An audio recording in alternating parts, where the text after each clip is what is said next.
closed in around me. That word depth, and this is in the Greek.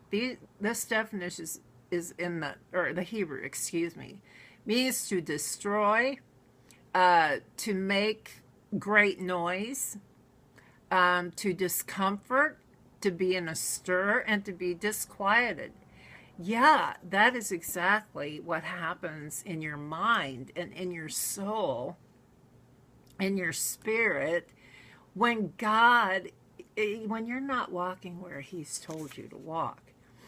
So remember in Isaiah 55 too, that it says that we shall be led forth in peace. We'll go out with joy and be led forth in peace. And so always, of course, we are called to be in peace, and the way to find His will is what brings you His peace.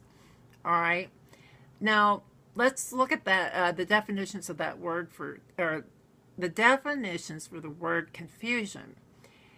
Instability, it's a state of disorder, it's a disturbance, tumultuous and restless. And yes, absolutely, that is what it is.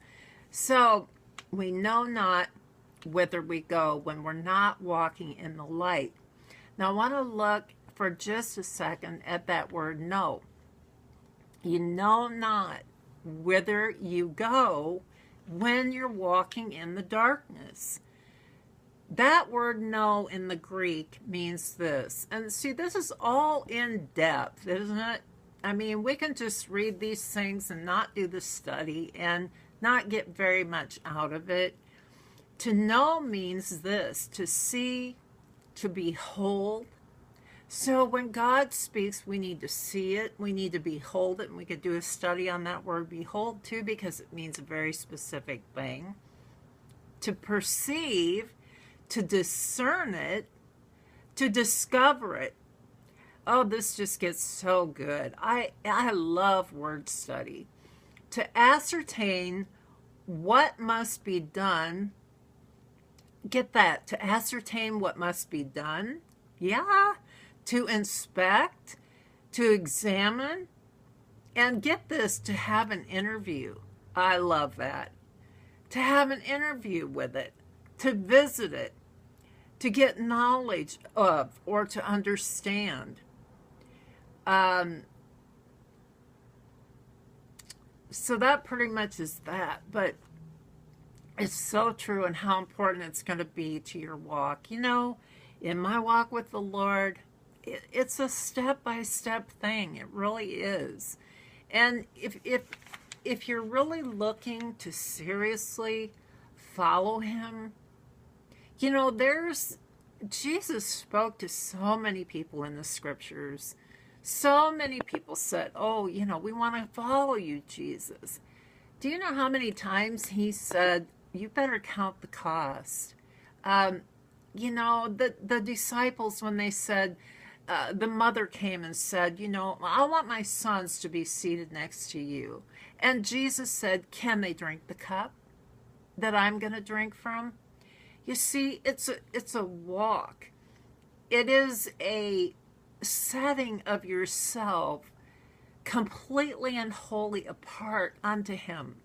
Your life it has to be given over to Him, given over to doing His will, given over to seeking Him for what that will might be, and then working with Him hand in hand, working with Him with all of the tools that He has already supplied unto us according to His word, that will enable us, empower us to be able to get ourselves to come into agreement with that will, because it's not always an easy thing to do. But bottom line, if we love Him, Jesus said, if we love Him, we will obey Him. And so how deep is your love? You know, how much do you really want your life to be committed to Him and to have the outcome that He has promised to you? Because it will take you to make tough choices at times.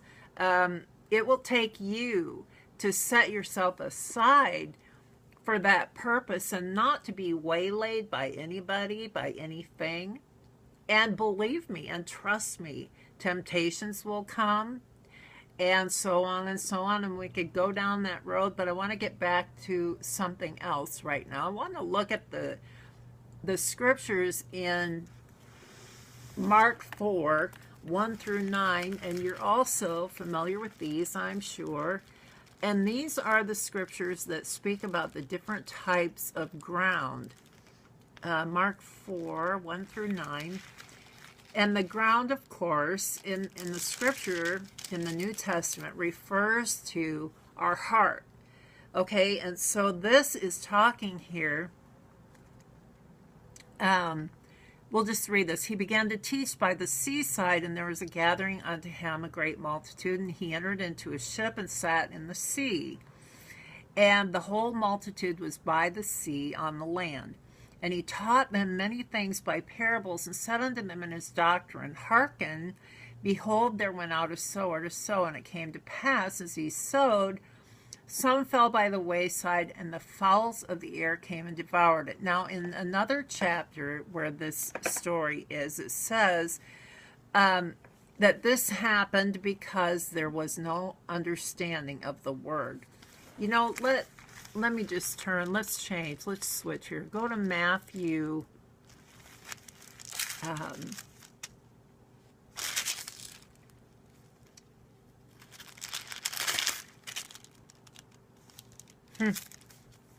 Well,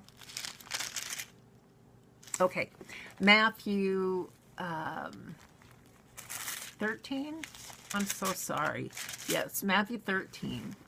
And it's again the parable of the seed and the sower, and you can read the original parable that he gave, which is Matthew 13, 1 through 9. But then what I want to read right now, let's go over to verse 18, and he says, Hear ye the parable of the sower.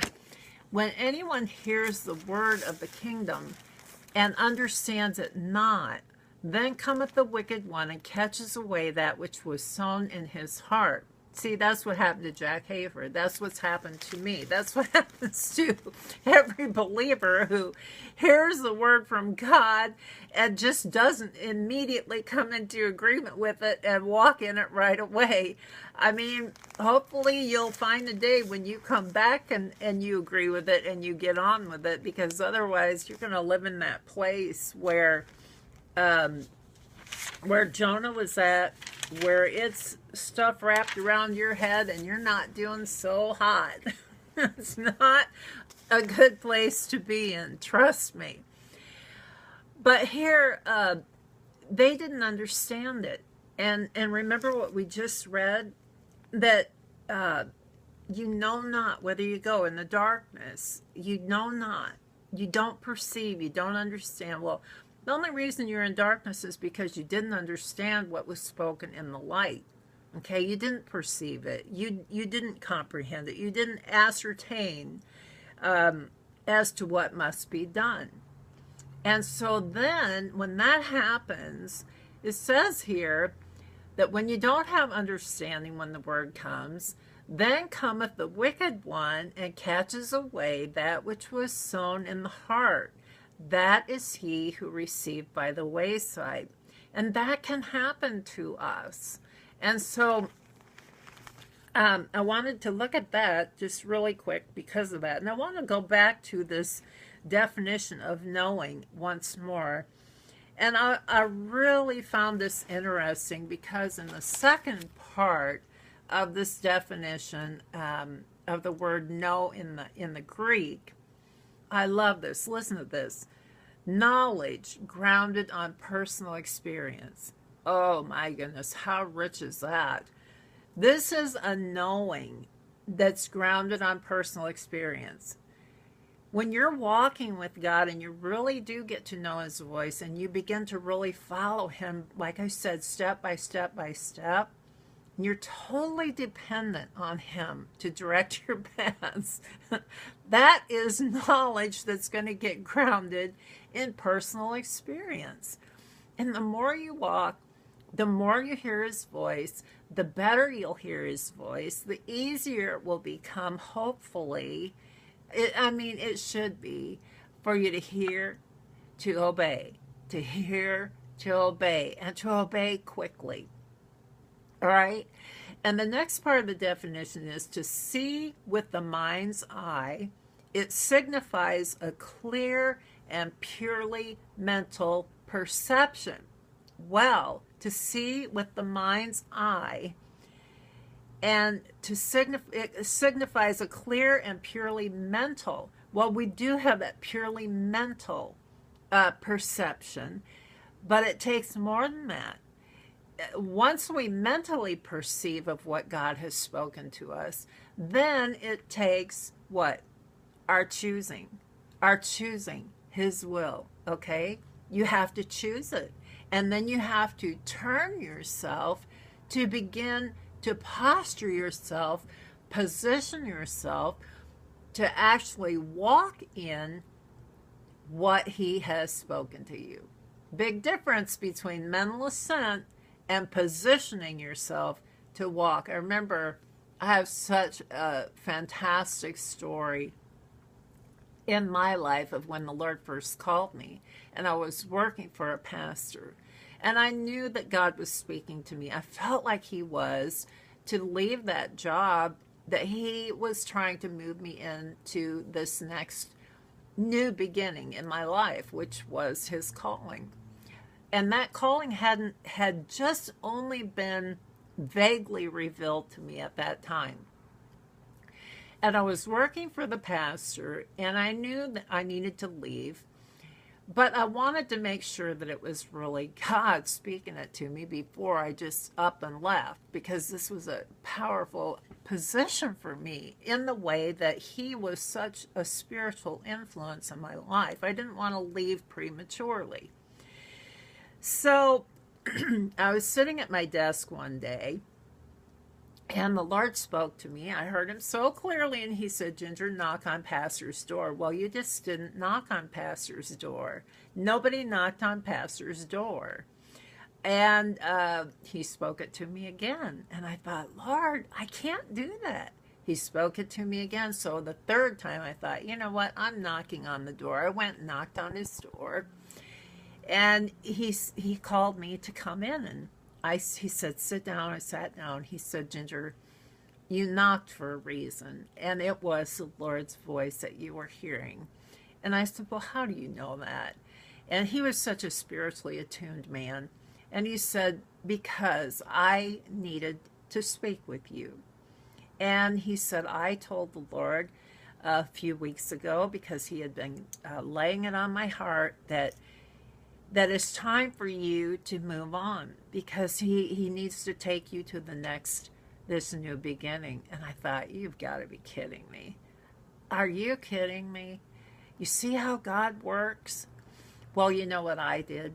I totally freaked out. I'm sorry, but we're not supposed to fear, and God had been teaching me that, but I wasn't getting it ingrained in me like I would after I left that office. I froze. I went into a fear mode because I couldn't imagine. See, I started doing all of this human reasoning. My mind just kicked into human understanding, human logic. Why would God give me this job just to call me out? Well, you know what? I had a big fear about stepping out and losing the money the job provided, the security, but also the position. As I said, it was such a miraculous thing that God had done to get me into that position. And I thought, why would you put me here and then call me out, Lord? Well, do you know that it took me 2 weeks, and I walked around in confusion for 2 entire weeks. I actually went back